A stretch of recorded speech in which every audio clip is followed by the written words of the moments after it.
То, что хочу вам сейчас показать, это просто бомба. Это мое самое любимое блюдо. Это просто невероятно вкусная штука, которую нужно готовить. Это настоящее грузинское блюдо чакапули.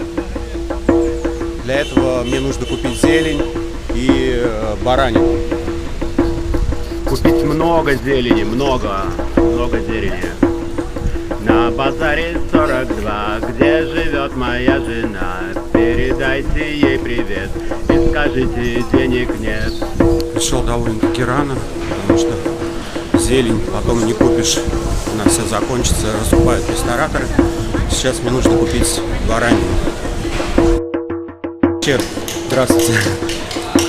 Я предпочитаю покупать мясо у своего любимого мясника, где советую вам вообще, где бы вы ни жили, найти себе нормального мясника, который бы вам, во-первых, не продавал фигню, во-вторых, делал скидки, в-третьих, давал очень полезные советы, потом вам расскажу, что может посоветовать вот этот человек.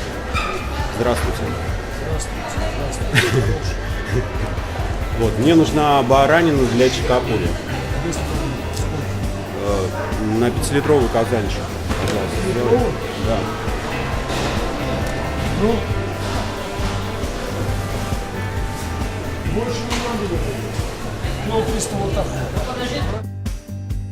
Мясника зовут Фарид. В этот раз он мне посоветовал сделать чакапули пожирнее, и поэтому дал вот мне немножко жирка еще поверх того, что я купил.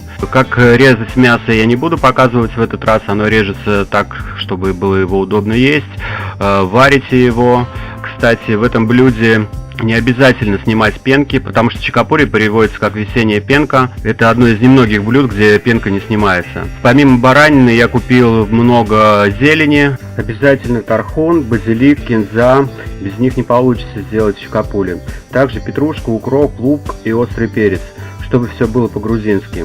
Еще один обязательный ингредиент — это алыча. Я настолько люблю чакапули, что замораживаю ее, чтобы есть чакапули круглый год. Если ее нет, то можно использовать кемали.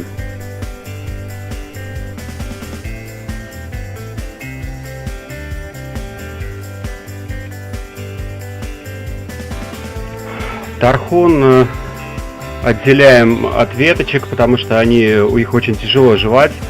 И оставляем только листочки.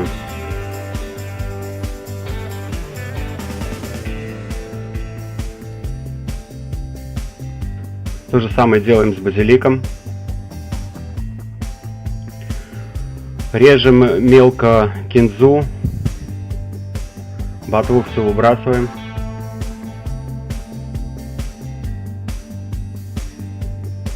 Также выбрасываем ботву от петрушки.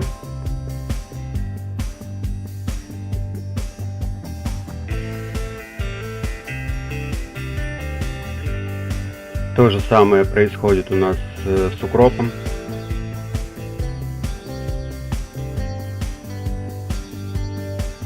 Лук режем не слишком мелко и не слишком крупно, вот так вот.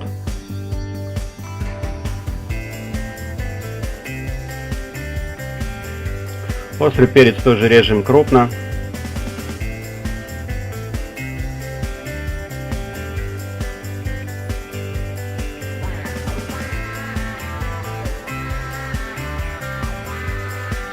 И добавляем алчу.